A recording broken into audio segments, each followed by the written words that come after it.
ថ្ងៃនេះគឺជាថ្ងៃទី28ខែមីនាឆ្នាំ2025 28មីនាម៉ោង9:15នាទីហើយម៉ោងពេលយប់នៅទីក្រុងឡុងបិចថ្ងៃត្រូវនៅថ្ងៃសុក្របាទតាមពិតត្រូវព្រឹកថ្ងៃសៅរ៍ជិតថ្ងៃត្រង់ហើយនៅឯប្រទេសកម្ពុជាបាទនេះគឺជាការផ្សាយផ្ទាល់តាក់ទងនឹងព័ត៌មានថ្មីៗនឹងចុងក្រោយពីអ្វីដែលវិវត្តតាក់ទងនឹងរឿងវិទ្យុផ្សាយសម្លេងសហរដ្ឋអាមេរិកដែលឆ្នះក្តីនៅក្នុងប្រព័ន្ធតុលាការបាទហើយព័ត៌មានដែលផ្សាយជូនថ្ងៃនេះគឺជាព័ត៌មានសំខាន់ដែលចាំបាច់ត្រូវការផ្ទៀងផ្ទាត់ច្រើនប្រភពដើម្បីធានាគុណភាពនិងភាពសុក្រិតនៃព័ត៌មានដែលផ្សាយចែកជូនបងប្អូននោះព័ត៌មានដែលថ្មីគឺជារឿងគួរឲ្យសាទរគួរឲ្យត្រេកអរសម្រាប់បងប្អូនដែលជាអ្នកស្រឡាញ់សម្លេងសេរីឯករាជ្យខ្ញុំចង់និយាយថាវិទ្យុស្ថាប័នដែលផ្ដល់ព័ត៌មានឲ្យបងប្អូនជាយូរឆ្នាំមកហើយដែលត្រូវបានផ្អាកមួយរយៈពេលប្រហែលជាងមួយសប្តាហ៍ទៅហើយដែលបាត់សម្លេងឈឹងពីភពផែនដីយើងនេះទៅដែលធ្វើឲ្យបងប្អូនយើងសោកសង្រេងយ៉ាងខ្លាំងកើតទុកមិនសុខចិត្តអ្នកខ្លះក៏មិនទទួលទានបាយបានដូចឆ្ងាញ់ពិសាដោយរាល់ដងដែរព្រោះហាក់បីដូចជាបាត់បង់នៅគ្រឿងក្រៅផ្សាយផ្សំដែលធ្វើឲ្យអាហារនឹងវាបាត់ឲ្យជារសដែលពិបាកទទួលទានឥឡូវនេះជឿថាដំណឹងនេះនឹងធ្វើឲ្យការទទួលទានអាហាររបស់បងប្អូនពិតជាឈ្ងុយឆ្ងាញ់ដូចដើមវិញហើយតែយ៉ាងណាក៏អាហារសម្រាប់ជនប្រជាការនិងអ្នកដែលបន់ជប់លៀងឲ្យតែស្ថានីយ៍វិទ្យុសេរីបិទនោះក៏អាចនឹងខកចិត្តខកបំណងក៏ច្រើនដែរតែយ៉ាងណាធ្វើយ៉ាងម៉េចបើការសម្រេចនេះវាដូច្នេះឥឡូវនេះជាបឋមគឺខ្ញុំសូមជម្រាបថានៅថ្ងៃនេះប្រហែលជា5ម៉ោងមុននេះនៅថ្ងៃសុក្រនៅសហរដ្ឋអាមេរិកគឺនៅរដ្ឋធានី Washington បណ្ដឹងដែលវិទ្យុសម្លេងសហរដ្ឋអាមេរិកដាក់បណ្ដឹងកាលពីថ្ងៃទី26ចឹងថ្ងៃនេះថ្ងៃ28ទើបតែ2ថ្ងៃទេដូច្នេះការចាត់ការទៅលើបណ្ដឹងហ្នឹងហាក់បីដូចជាលឿនមែនតើដែរខ្ញុំសរសើរចៅក្រមជាតិនៅរដ្ឋធានី Washington ប្រហែលអាចរឿងនេះបន្ទាន់បានជាគាត់ចាត់ការបន្ទាន់បែបនេះហើយបន្ទាន់បែបនេះគឺសេចក្តីសម្រេចដែលចេញប្រមាណម៉ោងនេះគឺចៅក្រមនៅរដ្ឋធានី Washington ដែលជាចៅក្រមជាតិនោះបានសម្រេចក្តីឲ្យវិទ្យុសម្លេងសហរដ្ឋអាមេរិកឈ្នះក្តីបាទមានន័យថាម៉េចឲ្យឈ្នះក្តីហ្នឹងមានន័យថាតុលាការចេញដីការក្សាការការពារសំទោសដីការរក្សាការពារបានន័យថាទប់ចំណាត់ការរបស់រដ្ឋបាលលោកត្រាំដែលបញ្ឈប់បុគ្គលិករបស់វិទ្យុសម្លេងសហរដ្ឋអាមេរិកជិត1300នាក់បាទបានន័យថាមិនមែនបញ្ឈប់ដាច់ភឹងទេគឺឲ្យសម្រាប់ផ្អាកពីការងារមួយរយៈធំមិនដឹងពេលណាចូលវិញណាដែលធ្វើឲ្យបុគ្គលិកទាំងអស់នោះគិតថាប្រហែលជាបិទវិទ្យុសម្លេងសហរដ្ឋអាមេរិកទៅហើយក៏ប៉ុន្តែដីកាសម្រាប់នេះគឺបានន័យថាបុគ្គលិកទាំងជិត1300នាក់ដែលត្រូវដាក់ឲ្យឈប់សម្រាកមួយរយៈហ្នឹងគឺវិលមកចូលធ្វើការវិញបានឥឡូវនេះបាទដីកានេះកំណត់ថាចាប់ពីពេលនេះតទៅរាល់បុគ្គលិកវិទ្យុសម្លេងសហរដ្ឋអាមេរិកទាំងអស់ដែលបានដាក់ឲ្យបញ្ឈប់ឬក៏សម្រាកពីការងារនោះគឺអាចវិលមកកន្លែងធ្វើការវិញបានហើយបានន័យថាអាចមានប្រាក់បៀវត្សអីដូចធម្មតា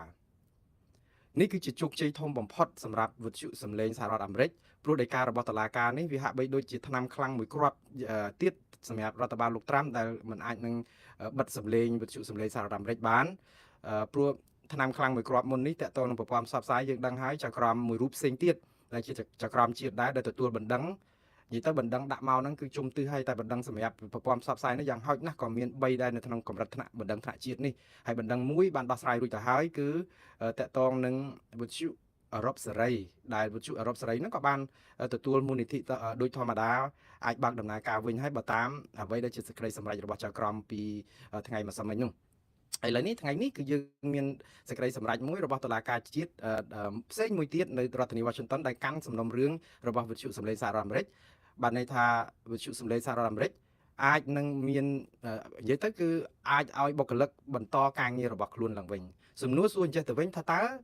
ពេលឲ្យបុគ្គលិកបន្តការងាររបស់ខ្លួនទៅវិញមានន័យថាត្រូវតែបើកស្ថានីយ៍វិទ្យុសម្លេងផ្សាយសហរដ្ឋអាមេរិកឡើងវិញឬក៏យ៉ាងណានៅក្នុងដីកានេះមិនបានកំណត់ថាវិទ្យុសម្លេងសហរដ្ឋអាមេរិកត្រូវតែបើកទ្វារភ្លាមនៅពេលនេះឥឡូវនេះទេប៉ុន្តែបានន័យថាបុគ្គលិកអាចចូលបម្រើការងារវិញបានហើយអញ្ចឹងក្នុងន័យនេះយើងអាចបកស្រាយទៅចេះទៅវិញថាបើសិនជាបុគ្គលិកបានមកចូលការងារវិញហើយអញ្ចឹងបានន័យការងាររបស់គាត់ធ្វើអីមានតែផ្សព្វផ្សាយអញ្ចឹងគាត់អាចផ្សព្វផ្សាយបន្តបានទៀតហើយបើសិនជាគាត់ត្រូវការផ្សព្វផ្សាយគ្រាន់តែថាដីកានេះគឺជាដីការរក្សាការពារបានន័យថាគឺបណ្ដោះអាសន្នទប់កុំឲ្យរដ្ឋបាលលោកត្រាំបញ្ឈប់ពួកគាត់ដោយតាមអំពើចិត្តតែប៉ុណ្ណោះឯងពាក្យថាតាមអំពើចិត្តនេះគឺជាភាសារបស់ចៅក្រមនេះឯងបាទគឺចៅក្រម James Atkin ដែលជាចៅក្រមជាតិនៅឯរដ្ឋធានី Washington ដែលលោកបានបញ្ជាក់ថាការដែលបិទស្ថានីយ៍វិទ្យុសម្លេងសហរដ្ឋអាមេរិក យ៉ាងបន្ទាន់បង្ខំតាមមួយថ្ងៃគិតភ្លាមបិទភ្លាមបែបនេះគឺអ្នកបិទហ្នឹងគឺមិនបានគិតអំពីផលវិបាកដែលនឹងកើតមានឡើងទេនេះគឺបានន័យថាធ្វើទៅតាមគំសួលអារម្មណ៍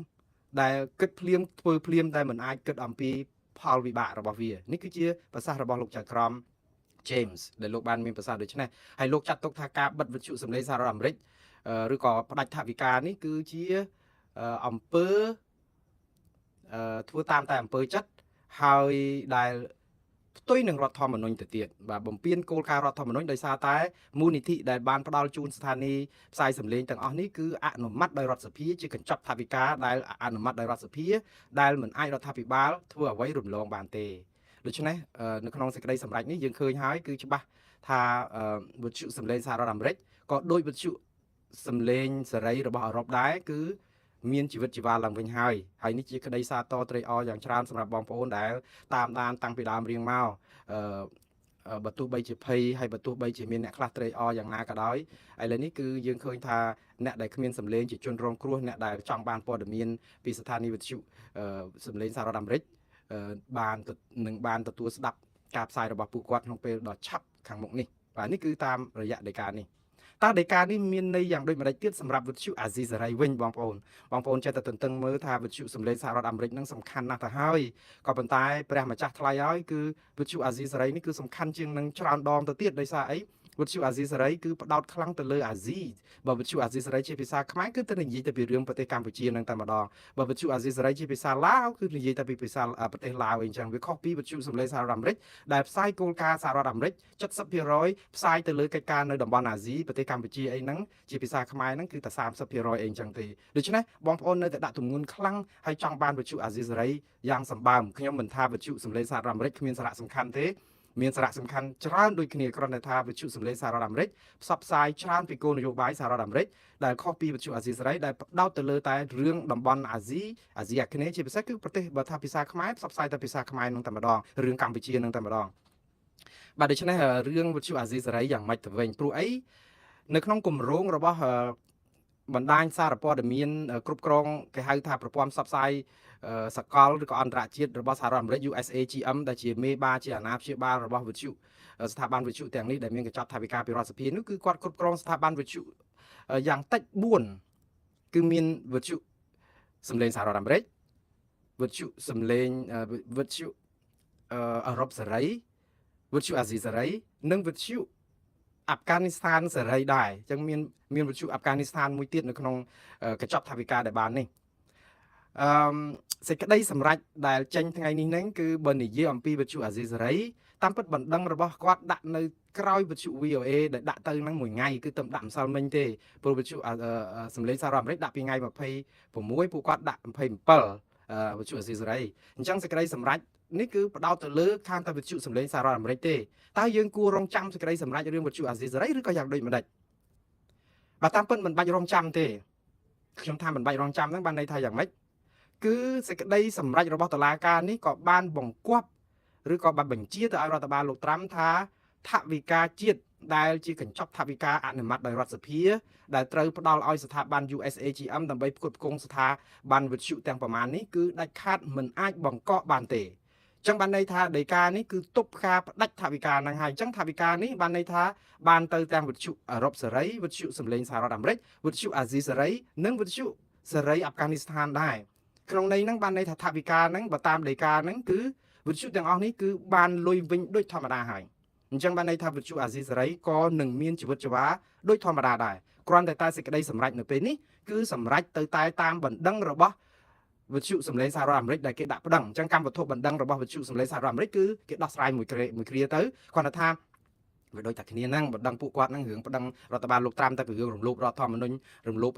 ដែនសមត្ថកិច្ចរដ្ឋសភាមិនគួរណាផ្ដាច់ថវិកាអីចឹងដោយតាមអំពើចិត្តអីចឹងដូចតែគ្នាអញ្ចឹងបណ្ដឹងហ្នឹងដូចគ្នាគាត់ថាគាត់ដាក់នៅតុលាការដាក់នៅចក្រមខុសគ្នាដូច្នេះរយៈពេលក៏ខុសគ្នាការសម្រេចក៏នឹងធ្វើតាមដំណាក់កាលអញ្ចឹងដែរហើយយើងរំពឹងថាយ៉ាងយូរដើមសប្តាហ៍ក្រោយទៀតបើសិនខ្ញុំបានព្យាករណ៍កាលមុនដោយសារតែសេចក្តីសម្រេចទៅលើបណ្ដឹងរបស់ខាងវិទ្យុអឺរ៉ុបសេរីដាក់តាំងពីដែរតាំងពីថ្ងៃទី17មកឲ្យទៅសម្រាប់ថ្ងៃ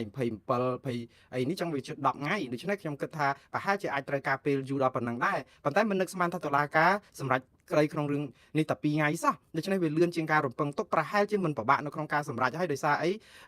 ភាពអត់សមហេតុផលនៅក្នុងការផ្អាកវិទ្យុនេះវាលើគោកពេកធ្វើឲ្យចៅក្រមមិនចាំបាច់ទៅស្រាវជ្រាវឯកសារឯណាដើម្បីនឹងយកមកធ្វើជាសំអាងដើម្បីនឹងទាត់ចោលចំណាត់ការរបស់រដ្ឋបាលលោកត្រាំទេមើលទៅបាត់ជាគាត់តែសម្រេចលឿនបែបនេះចៅក្រមទី2គឺលោក James Atkin ណាក៏ប៉ុន្តែរឿងអាស៊ីសេរីហ្នឹងក៏ខ្ញុំគិតថាដូចតែគ្នាអញ្ចឹងដែរព្រោះប្រហែលជាមិនចាំដល់4-10ថ្ងៃទេប្រហែលជាសប្តាហ៍ក្រោយហ្នឹងយ៉ាងយូរថ្ងៃច័ន្ទហ្នឹងអាចនឹងមានសេចក្តីសម្រេចតបទៅនឹងបណ្ដឹងរបស់មេអាស៊ីសេរីអ្នកស្រី Bayfang ដែលពឹងក្រុមហ៊ុន MeTV មួយដើម្បីឲ្យជួយដាក់បណ្ដឹងគាត់កាលពីថ្ងៃ27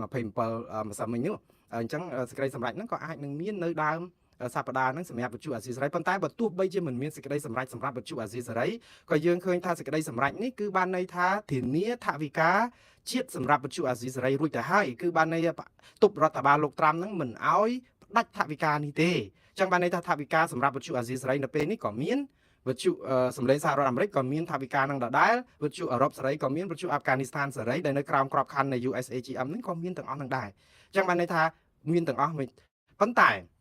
រឿងដែលសំខាន់ខាងវិទ្យុអាស៊ីសេរីគឺដោយសារតែមានដីកាមួយដែលឲ្យបញ្ឈប់បុគ្គលិកជំទោសប័ណ្ណបញ្ជារបស់រដ្ឋបាលលោកត្រាំដែលឲ្យគាត់ត្រូវកាត់ឬក៏ត្រូវឲ្យបុគ្គលិកឈប់ឬក៏រំសាយអីនោះយើងដឹងហើយបុគ្គលិកអាស៊ីសេរីមួយចំនួនដែលធ្វើការក្រៅក្របខ័ណ្ឌនៅរដ្ឋធានី Washington ឬក៏ក្របខ័ណ្ឌយុត្តាធិការសហរដ្ឋអាមេរិកគឺត្រូវតែផ្ដាច់កិច្ចសន្យាការងារសិនបាត់ទៅហើយមិនមែនឲ្យសម្រាកដោយមានប្រាក់បៀវត្សទេអញ្ចឹងនៅក្នុងន័យហ្នឹងបើសិនជាដីកាតុលាការសម្រេចនៅថ្ងៃច័ន្ទឬក៏ដើមសប្តាហ៍ហ្នឹងជំទាស់ទៅនឹងការឲ្យបញ្ឈប់បុគ្គលិករបស់វិទ្យុអាស៊ីសេរីបុគ្គលិកទាំងអស់នោះក៏នឹងអាចវិលចូលមកកាន់ការងារវិញដូចធម្មតាឥឡូវមានថវិកាហើយប៉ុន្តែគាត់អាចនឹងធ្វើការងារនឹងភ្លាមបានដោយសារអីដោយសារត្រូវការបុគ្គលិកនឹងមកវិញត្រូវការបំពេញកិច្ចសន្យាការងារនឹងឡើងវិញលាក់អីចឹងទៅនីតិវិធីនេះប្រហែលជាមិនយូរទេព្រោះឲ្យតែមានលុយគឺយើងធ្វើទៅបានទៀតហើយឥឡូវលុយមានហើយសេចក្តីសម្រេចនៅក្នុងដីការបស់លោកចៅក្រម James Atkin ហ្នឹងក៏បានសម្រេចថាមិនអោយរដ្ឋបាលលោកត្រាំអាចបង្កក់ថវិកាសម្រាប់ស្ថានីយវិទ្យុទាំង4នេះបានឡើយដូច្នេះស្ថានីយវិទ្យុទាំង4នេះនឹងនៅបន្តមានថវិកាបន្តការផ្សាយរបស់ខ្លួនតទៅទៀតបាទដូច្នេះជាដំណឹងល្អសម្រាប់បងប្អូនវិទ្យុអាស៊ីសេរីវិទ្យុសម្លេងសហរដ្ឋអាមេរិកវិទ្យុសម្លេងសេរីរបស់អាហ្វហ្គានីស្ថានអញ្ចឹងដែរបាទហើយខ្ញុំក្នុងនាមជាខ្មែរដែលស្រឡាញ់ការផ្សព្វផ្សាយព័ត៌មានពិតជូនដល់ប្រជាពលរដ្ឋគ្រប់ទិសទីគឺខ្ញុំរីករាយត្រេកអរមែនតើគឺជាក្តីសង្ឃឹមដូចខ្ញុំបានជម្រាបច្រើនលើកច្រើនគ្រាហើយគឺខ្ញុំពេលដែលឮសូរថាគេផ្ដាច់ថវិកាស្ថាប័នវិទ្យុទាំងនេះគឺខ្ញុំគឺសង្ហូតសង្ងាត់គឺសោកសង្រេងខ្លាំងណាស់ដូចតែបងប្អូនយើងដែលស្រឡាញ់ការផ្សាយព័ត៌មានពិតទាំងអស់គ្នាដែរមិនចង់ឲ្យរឿងនេះកើតឡើងទេបើតែថាខ្ញុំមានឱកាសអាចផ្សព្វផ្សាយជូនឲ្យបងប្អូនបានស្ដាប់ខ្លះដែរប៉ុន្តែវាគ្រាន់តែជាទឹកមួយដំណក់នៅក្នុងមហាសាគរដ៏ធំទេការផ្សាយរបស់ខ្ញុំនេះដូចខ្ញុំជម្រាបច្រើនលើកច្រើនគ្រាគឺខ្ញុំធ្វើដោយស្ម័គ្រចិត្តខុសពីពួកគាត់ដែលមានប្រាក់បៀវត្សហើយបងប្អូនឈប់យល់ច្រឡំថាខ្ញុំជាបុគ្គលិកអាស៊ីសេរីតទៅទៀតទៅព្រោះខ្ញុំធ្លាប់ធ្វើការនៅអាស៊ីសេរីបាន6ឆ្នាំដែរតែខ្ញុំបានលាឈប់ពីវិទ្យុអាស៊ីសេរីជាង2ឆ្នាំទៅហើយខ្ញុំសូមអរគុណបងប្អូនដែលនៅតែស្រឡាញ់នៅតែគាំទ្រនៅតែរាប់អាននៅតែទុកចិត្តការផ្សាយបើទោះបីជាខ្ញុំឈប់ផ្សាយពីវិទ្យុអាស៊ីសេរីក៏បងប្អូននៅតែចង់ស្ដាប់ចង់ឮសំឡេងរបស់ខ្ញុំហើយបងប្អូនមួយចំនួននៅតែគិតថាខ្ញុំនៅតែបន្តធ្វើការនៅវិទ្យុអាស៊ីសេរីដដែលដូច្នេះចាប់ពីពេលនេះតទៅបងប្អូនជ្រាបទាំងអស់គ្នាថាខ្ញុំមិនមែនជាបុគ្គលិកក្របខ័ណ្ឌរបស់វិទ្យុអាស៊ីសេរីទៀតទេព្រោះខ្ញុំមិនមានប្រាក់បៀវត្សឬក៏បានទទួលប្រាក់កម្រៃអីពីវិទ្យុអាស៊ីសេរីហើយក៏មិនជាប់ពាក់ព័ន្ធអីនឹងវិទ្យុអាស៊ីសេរីតទៅទៀតដែរព្រោះខ្ញុំបានឈប់ធ្វើការនៅទីនោះជាង2ឆ្នាំហើយសប្តាហ៍ថ្ងៃខ្ញុំបំពេញការងារជាមន្ត្រីរាជការនៅរដ្ឋនៅក្នុងទីក្រុងសាលាក្រុងឡុងប៊ិចរដ្ឋកាលីហ្វ័រញ៉ាបាទជាមន្ត្រីផ្នែកបកប្រែភាសាផងជាអ្នកសម្របសម្រួលកម្មវិធីបកប្រែភាសាខ្មែរជូនបងប្អូនសហគមន៍ខ្មែរយើងនៅទីនេះនឹងជូនអភិបាលក្រុងនិងអ្នកដឹកនាំក្រុងជាច្រើនទៀតដែលជាការងារមួយដ៏មានកិត្តិយសនិងសេចក្តីថ្លៃថ្នូរមិនខុសពីអ្វីដែលខ្ញុំធ្លាប់ធ្វើនៅអាស៊ីសេរីដែរគឺបម្រើសហគមន៍ខ្មែរដូចគ្នាគ្រាន់តែថា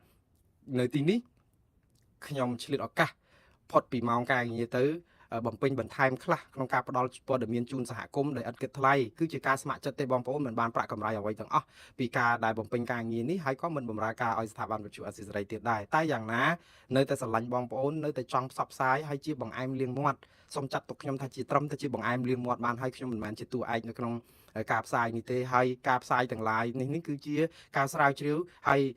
ទស្សនៈនៅក្នុងការផ្សាយការវិភាគនេះគឺជាទស្សនៈផ្ទាល់ខ្លួនរបស់ខ្ញុំអត់មានឆ្លោះបញ្ចាំងស្ថាប័នវិទ្យុណាឬក៏ស្ថាប័នឯករាជ្យឬក៏វិជ្ជាជីវៈណាទេបងប្អូនបាទព្រោះខ្ញុំដាច់ ពីស្ថាប័នទាំងអស់នោះខ្ញុំគឺជាបុគ្គលឯករាជ្យម្នាក់ឯងខ្លួនឯងហើយផ្សព្វផ្សាយព័ត៌មាននៅក្នុងគោលបំណងចង់ឲ្យបងប្អូនទាំងអស់បានជ្រាបព័ត៌មានពិតដែលជួនកាលបងប្អូនអាចនឹងរកបានពីស្ថានីយវិទ្យុទាំងអស់នោះទៅហើយជួនកាលក៏មានព័ត៌មានមួយចំនួនអាចជាបង្អែមលៀងមាត់ដូចខ្ញុំជម្រាបជូនបងប្អូនអញ្ចឹងអាចទទួលទានអាហារប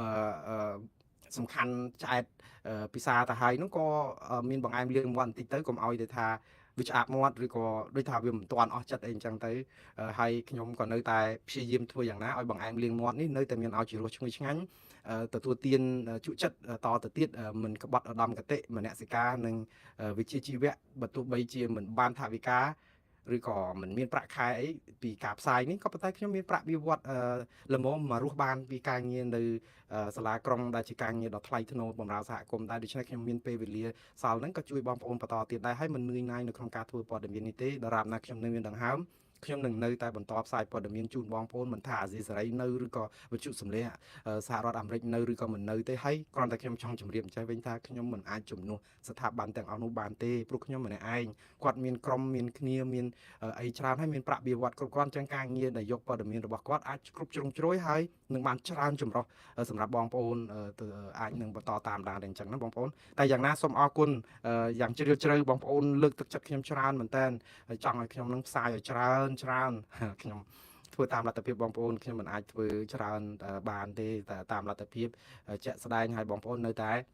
ែពីពេលនេះទៅគឺនៅតែអាចទៅមើលព័ត៌មានរបស់ពួកគាត់ដែលផ្សាយឡើងវិញដោយវិទ្យុអាស៊ីសេរីឬវិទ្យុសំឡេងសហរដ្ឋអាមេរិកអីហ្នឹងគាត់នឹងផ្សាយឡើងវិញក្នុងពេលឆាប់ដល់ខ្លីខាងមុខនេះហើយបងប្អូនបាទនេះគឺជាដំណឹងត្រេកអរហើយក៏ជាដំណឹងជាបណ្ដាសាវិញកាលពីមុនបិទអាស៊ីសេរីគឺជាពរជ័យសម្រាប់ជនផ្ដាច់ការជាបណ្ដាសាធ្លាក់ទៅលើបងប្អូនប្រជាពលរដ្ឋរងគ្រោះនិងអ្នកដែលគ្មានសម្លេងឥឡូវនេះពេលដែលបើកវិទ្យុអាស៊ីសេរីឬក៏សម្លេងសហរដ្ឋអាមេរិកឡើងវិញវាគឺជាពរជ័យសម្រាប់ដល់ប្រជាពលរដ្ឋដែលស្លូតត្រង់និងអ្នកដែលគ្មានសម្លេងហើយវាជាបណ្ដាសាទៅលើក្រុមអ្នកដឹកនាំផ្ដាច់ការហើយនឹងពួកដែលឲ្យអាជីវកម្មទឹកនោះវិញហើយតែយ៉ាងណាកុំយកឱកាសនេះនៅក្នុងការដែលឌឺដងឡងសម្ដីគ្នាអីព្រោះយើងពេលខ្លះការតតាំងសម្ដីឌឺដងឡងសម្ដីទៅវិញទៅមកនឹងជាការបង្កឲ្យមានភាពឈឺចាប់កាន់តែខ្លាំងទេខ្ញុំដឹងថាអ្នកនយោបាយពេលខ្លះគាត់ចង់ចំណេញនយោបាយនឹងគឺឆ្លៀតឱកាសប៉ុន្តែអ្នកនយោបាយមួយចំនួនឆ្លៀតឱកាសធ្វើនយោបាយប្រជាពិធដ្ឋពេកទៅភ្លេចគិតអំពីថាភាពបត់បែននៅក្នុងរបបនយោបាយនៅសហរដ្ឋអាមេរិកវាលឿនណាស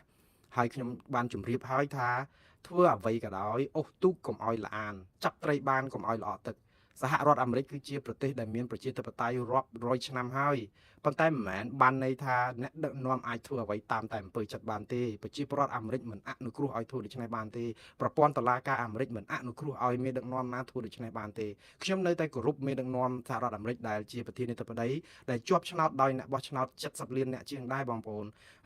តែគាត់ថាអ្វីដែលជាការសម្រេចរបស់ពួកគាត់មិនមែនត្រូវគ្រប់រឿងទេហើយមានតែប្រព័ន្ធផ្សព្វផ្សាយឯករាជ្យទាំងនេះឯងដែលអាចនឹងផ្សព្វផ្សាយការពិតឲ្យឃើញអំពីទង្វើដែលមិនត្រឹមត្រូវរបស់ពួកគាត់ហើយជាកញ្ចក់ឆ្លោះពួកគាត់ឲ្យកែទេដល់ពេលកែទៅមកប្រើប្រាស់តាមច្បាប់រដ្ឋធម្មនុញ្ញវិញមិនមែនទាញច្បាប់ឲ្យយឺតដោយកៅស៊ូអ្នកណាដែលបានផលប្រយោជន៍គឺជាតិសាសន៍អាមេរិកទាំងមូលតែម្ដងដែលបានផលប្រយោជន៍ដូចគ្នាអញ្ចឹងមិនមែនសម្រាប់ប្រធានាធិបតីនឹងក្រុមគាត់ឯណាបានផលប្រយោជន៍ទេ4ឆ្នាំដូរម្ដងប៉ុន្តែរដ្ឋធម្មនុញ្ញនិងប្រជាធិបតេយ្យអត់ដូរ4ឆ្នាំម្ដងទេគឺវាត្រូវតែនៅថិតថេរអញ្ចឹង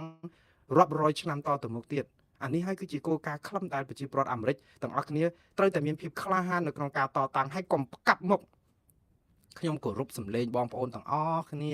អ្នកដែលបោះឆ្នោតឲ្យលោកត្រាំគាំទ្រសរសើរបងប្អូនមានសិទ្ធិគ្រប់បែបយ៉ាងហើយក៏មិនមែនតែគាត់ធ្វើអីខុសគ្រប់រឿងដែរគាត់ធ្វើត្រូវច្រើនរឿងដើម្បីប្រយោជន៍ជាតិអីដែលគាត់អះអាងដើម្បីស្អីហ្នឹងជាការសាទរយើងទាំងអស់គ្នាមិនបោះឆ្នោតឲ្យគាត់ក៏យើងសាទរអ្នកដែលបោះឆ្នោតឲ្យក៏សាទរប៉ុន្តែក្នុងពេលជាមួយគ្នាហ្នឹងគឺមិនមែនពេលដែលមេដឹកនាំដែលខ្លួនឯងបានបោះឲ្យហើយធ្វើខុសហើយនាំគ្នាមករករឿងគេដែលជំទាស់ទៅនឹងអាភិបខុសឆ្គងដែលធ្វើអីតាមអំពើចិត្តរបស់គាត់ហើយយើងមកស្អប់គ្នាឯងដោយសារតែយើងគ្រប់គ្រងផ្កាប់មុខពេកបែបហ្នឹងគឺជាការធ្វើបាបខ្លួនឯងទេបងប្អូនកំពុងតែយកភ្លើងមកដុតខ្លួនឯងហើយយើងកុំលុះក្រោមឥទ្ធិពលអ្នកនយោបាយកុំធ្វើនយោបាយរបៀបចាញ់បោកអ្នកនយោបាយធ្វើនយោបាយផ្អែកទៅលើសច្ចធម៌យុត្តិធម៌និងសុភវិនិច្ឆ័យហេតុផលត្រឹមត្រូវកុំធ្វើនយោបាយតាមកំសួលគ្រប់គ្រងថ្នាក់ដឹកនាំណាមួយរបស់ខ្លួននឹងគឺផ្កាប់មុខផោមក៏ក្អូបកុំដល់ថ្នាក់នឹងពេកបងប្អូនកុំធ្វើមនុស្សคล้ายទៅជាបញ្ញាក្អែកឬក៏បាត់ព្រលឹងបែបហ្នឹងបងប្អូនគ្រប់គ្រងណាគ្រប់គ្រងប៉ុន្តែមនុស្សមិនមែនព្រះទេមានខុសសំបីតែព្រះពុទ្ធមិនក៏នៅតែមានការប្រព្រឹត្តឆក់ល្វែងរហូតដល់តែ ខ្លាយខ្លួនជារាជសាមញ្ញវិញដើម្បីនៅក្នុងដំណើរព្រះពុទ្ធសាសនាក៏យើងដូចតែជាប្រជារាស្ត្រយើងធម្មតាដែរនិយាយទៅគឺវាមានការខុសឆ្គងអញ្ចឹងបានថាបើគ្រប់គ្រងឲ្យក៏យល់ថាបើការគិតរបស់យើងត្រូវការគិតរបស់គេក៏គេមានត្រូវរបស់គេដែរហើយកុំទៅជេរស្ដីគេបន្តិចមើងងាយផ្ដាសាគេថាគេនឹងសិតតែពួកថ្មិលពួកអីដែលមិនគ្រប់គ្រងប្រធានាធិបតីដែលជាប់ឆ្នោតគួរតែបញ្ជូនទៅស្រុកខ្មែរវិញអីលក្ខនឹងនេះគឺជាពាក្យអសុរោះដែលខ្វះសិលធម៌ខ្វះគុណធម៌ដែលធ្វើឲ្យដំណើរការនៅក្នុងការដោះស្រាយបញ្ហាគេមិនមែននិយាយពីរឿងបញ្ជូនទៅស្រុកវិញឬមិនបញ្ជូនទៅស្រុកវិញទេគឺគេដោះស្រាយតាមកលៈរបស់វាតាមបែបបទច្បាប់របស់វាជាការពិតហើយមានការបញ្ជូននិស្សិតមួយចំនួនដែលមករៀននៅសាកលវិទ្យាល័យនៅសហរដ្ឋអាមេរិកហ្នឹងគឺគេដកវីសាដកអីឲ្យបញ្ជូនទៅប្រទេសដើមកំណើតវិញគឺដោយសារតែគេចោទប្រកាន់ពួកគាត់ពីបទគាំទ្រក្រុមឧទាមក្រុមពួកភេរវករអីជ្រុលនិយមអីធ្វើឲ្យមានអំពើបែកបាក់ជាតិអីអញ្ចឹងទៅដោយសារវីសាគាត់កាលមករៀនដាក់សុំថាមករៀនដើម្បីក្រេបជញ្ជក់យកចំណេះវិជ្ជាយកថ្នាក់បណ្ឌិតរបរិញ្ញាជាន់ខ្ពស់អីលក្ខនឹងក៏ប៉ុន្តែមកទៅបញ្ជ្រាបនៅក្នុងចលនានយោបាយដែលធ្វើឲ្យបែកបាក់ជាតិរបស់សហរដ្ឋអាមេរិកអញ្ចឹងគេមានហេតុផលនៅក្នុងការលុបវីសានឹងចោលដោយបងប្អូនមួយចំនួនដែលមកពីខ្មែរនឹងដែលរត់គេចពីរបបដែលតាមធ្វើទុកបុកម្នេញនៃរបបផ្ដាច់ការហ្នឹងគឺសុទ្ធតែថាគេតាមសម្លាប់ឲ្យមកសុំសិទ្ធិច្រកកោននយោបាយសិទ្ធិតែបានសិទ្ធិស្របច្រកកោននយោបាយឲ្យបែកខំអ្នកដែលជា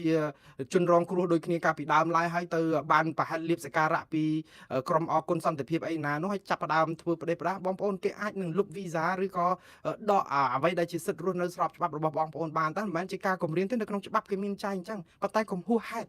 ុគ្មាននរណាប្រាថ្នាចង់ឲ្យបងប្អូនមកដល់ទឹកដីអាមេរិកហើយនឹងត្រូវគេបញ្ជូនទៅវិញទេខ្ញុំសូមបួងសួងឲ្យបងប្អូនទាំងអស់គ្នានៅមានសេចក្តីសុខរស់នៅទីនេះប្រកបរបរទទួលទានតាមសមាអាជីវទៅព្រោះជាអនាគតហើយកុំបំរើមហិច្ឆតានយោបាយផ្កាប់មុខគ្មាននរណាត្រូវឥតខ្ចោះទេហើយខាងលោកនាយករដ្ឋមន្ត្រីហ៊ុនសែននិងក្រុមគ្រួសារតកូលហ៊ុនក៏មិនមែនធ្វើខុសគ្រប់យ៉ាងដែរក៏គាត់មានចំណុចត្រូវដែរហើយយើងក៏មិនមែនថាខុសក៏យើងក៏នៅតែត្រូវក៏យើងថាខុសក៏យើងថាខុសអញ្ចឹងវាអយុត្តិធម៌ទាំងអស់គ្នាក៏ប៉ុន្តែខុសត្រូវអីក៏ដោយថ្នាក់ដឹកនាំគឺត្រូវតែប្រកាន់ស្មារតីមួយគឺបង្រួបបង្រួមជាតិផ្សះផ្សាជាត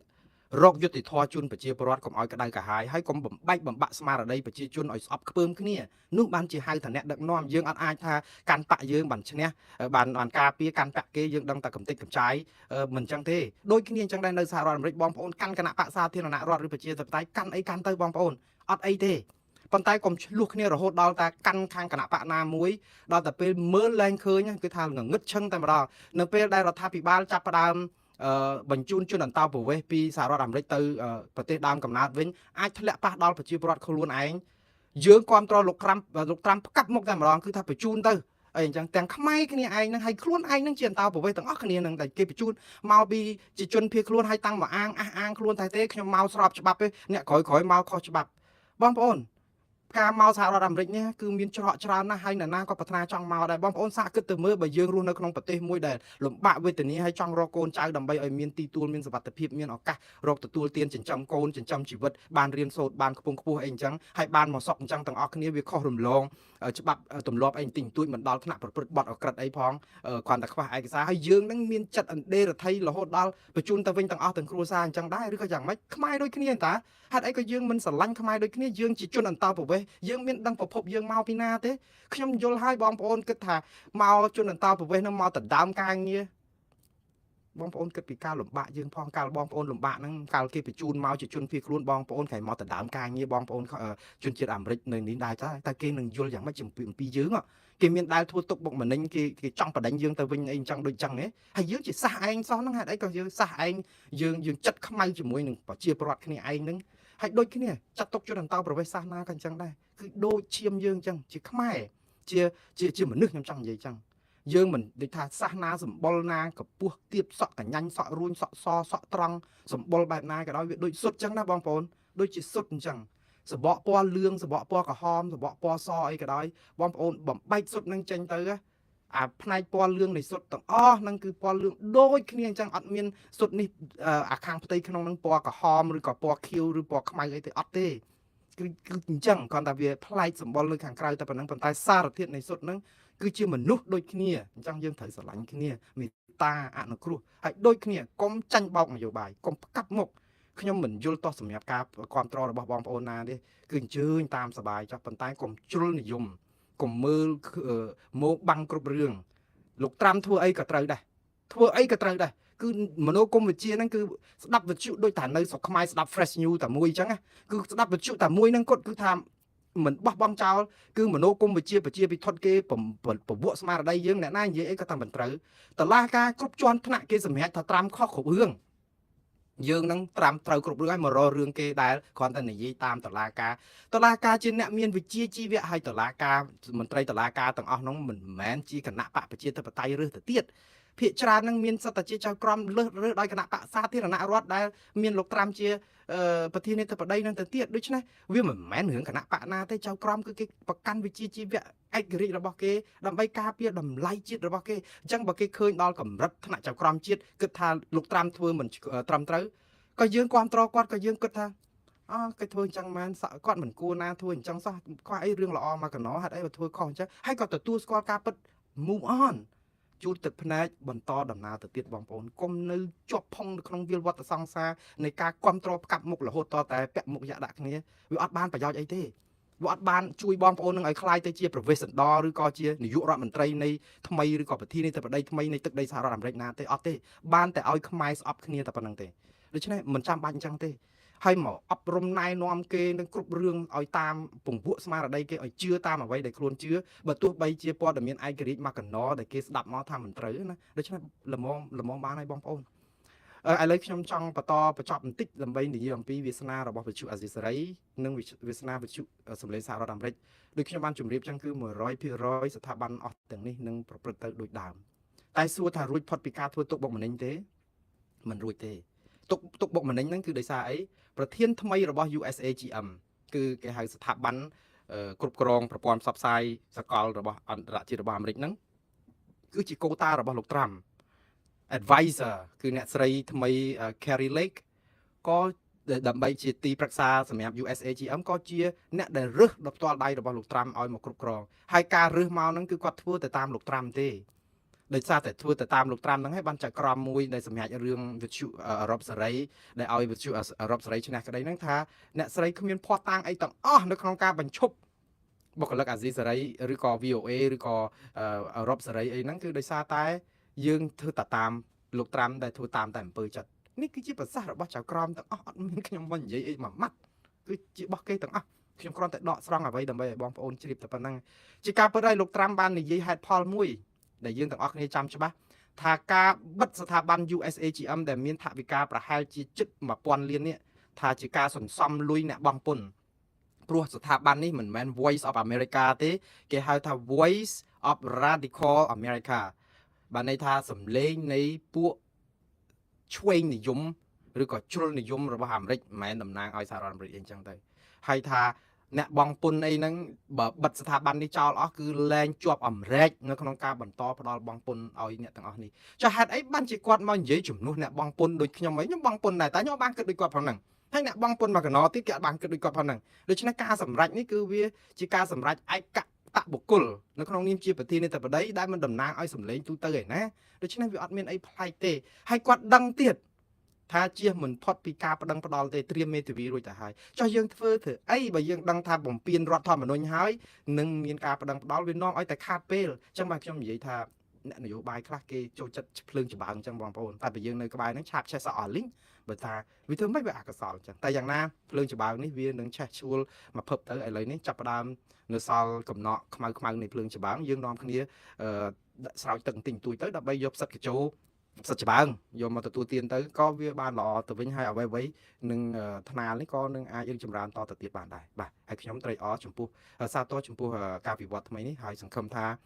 វិទ្យុអាស៊ីសេរីនិងវិទ្យុសម្លេងសហរដ្ឋអាមេរិកនឹងបើកទ្វារនៅពេលឆាប់ខាងមុខនេះហើយសូមជូនពរឲ្យបងប្អូនអតីតសហការីខ្ញុំនៅវិទ្យុអាស៊ីសេរីមិត្តភ័ក្តិខ្ញុំនៅវិទ្យុសម្លេងសហរដ្ឋអាមេរិក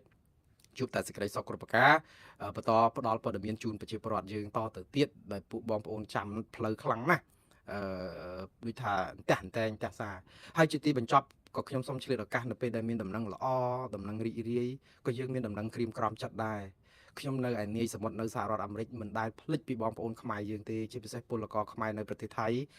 ជាង2លានអ្នកបងប្អូនយើងទៅធ្វើជាកញ្ចះនិយាយទៅលក់ពលកម្មគេអាសូរណា វិស័យសំណង់នឹងច្រើនជាងគេវិស័យកសិកម្មវិស័យរោងចក្រនឹងក៏មានដែរយើងទៅធ្វើការដែលសឹងទៅថាជនជាតិថៃគេឈប់ធ្វើហើយមានយើងមានភូមាគឺថាដករណែលទៅគ្រប់ហើយរោងចក្រកន្លែងណាដែលលំបាកកន្លែងណាដែលប្រើពលកម្មខ្លាំងហើយគ្រោះថ្នាក់ខ្លាំងហ្នឹងគឺមានខ្មែរយើងនឹងភូមាហើយឥឡូវរញ្ជួយដី 7.7 Richter នៅឯប្រទេសថៃទីក្រុងបាងកកម្សិលមិញនេះបងប្អូនដឹងហើយគឺវិនិស្សកម្មដ៏ធំធេងណាស់ហើយរឿងដែលវិនិស្សកម្មធំធេងបំផុតនោះគឺអាគារខ្ពស់30ជាន់ដែលជាអាគារសំណង់សង់ទៅតែបានជាង 30% អត់ទាន់ចប់សពគ្រប់តែសង់ដល់ជាន់ទី30នឹងរួចទៅហើយមិនទាន់ដាក់ឲ្យប្រើប្រាស់ពូជសំណង់នេះបើសង់ចប់ទៅនឹងខ្លាយទៅជាអាគាររដ្ឋាភិបាលសម្រាប់ស្ថាប័នសវនកម្មរបស់ប្រទេសថៃប៉ុន្តែជាអកុសលគឺអាគារទាំងមូលរញ្ជួយមិនអាចធន់នឹងការរញ្ជួយដីនេះគឺបាក់រៀបដល់ដីបងប្អូនមនុស្សរាប់សិបនាក់កំពុងតែជាប់ផុងនៅក្នុងអាគារហ្នឹងហើយបងប្អូនឃើញអាគាររៀបដល់ដីថាតើវាសនាជីវិតរបស់គាត់យ៉ាងម៉េចតើមានខ្មែរយើងប្រមាណអ្នកឬភូមាប្រមាណអ្នកឬក៏ជនជាតិថៃខ្លួនឯងជាកម្មករអាចនឹងមានទាំងមេការឬក៏អីនៅក្នុងប្រមាណអ្នកតើគាត់នឹងអណោចអធមខ្លោចផ្សាយ៉ាងម៉េចទៅតើមានប្រមាណអ្នកនឹងអាចរស់រានមានជីវិតពីគ្រោះថ្នាក់ដ៏សម្បើមនេះហើយយើងមិនដឹងថាតើពិតជាមានប្រជាពលរដ្ឋខ្មែរកម្មករខ្មែរយើងប្រមាណអ្នកទេខ្ញុំបួងសួងសូមឲ្យពួកគាត់បានជួយសង្គ្រោះតាន់ពេលវេលាហើយក៏សូមផ្ញើនៅសមានចិត្តនឹងការរំលែកទុក្ខដ៏ក្រៀមក្រំដល់អ្នកស្លាប់ទាំងអស់មិនថាខ្មែរមិនថាថៃឬក៏ជនជាតិដទៃទាំងនៅក្នុងប្រទេសថៃទាំងនៅភូមាសូមឲ្យពួកគាត់បានរសាយទុកឲ្យមានអ្នកជួយពួកគាត់នៅក្នុងគ្រាដ៏លំបាកនេះហើយខ្ញុំគ្រាន់តែគិតថាបើពលករខ្មែរយើងដ៏ច្រើនលើសលប់ធ្វើការនៅក្នុងវិស័យសំណង់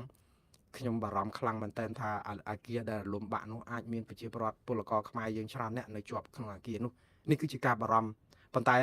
ទោះជាជនជាតិថៃភូមាឬខ្មែរឲ្យតែមនុស្សស្លាប់កម្មករដែលលំបាកវេទនាគឺសុទ្ធតែជាឈាមជ័រមនុស្សយើងត្រូវតែមានសមានចិត្តអញ្ចឹងដូចតែគ្នាតែសូមបួងសួងឲ្យពួកគាត់ដែលនៅរស់សូមឲ្យគេអាចសង្គ្រោះពួកគាត់តាន់ពេលវេលាហើយអ្នកដែលពលីឬក៏សំទោសអ្នកដែលបានបាត់បង់ជីវិតសូមឲ្យវិញ្ញាណក្ខន្ធរបស់ពួកគាត់បានទៅសោយសុគតិភពជាតិណាសូមឲ្យកើតមកមានវាសនាប្រសើរជាងជាតិនេះដែលធ្វើការលំបាកត្រូវរត់ចោលស្រុក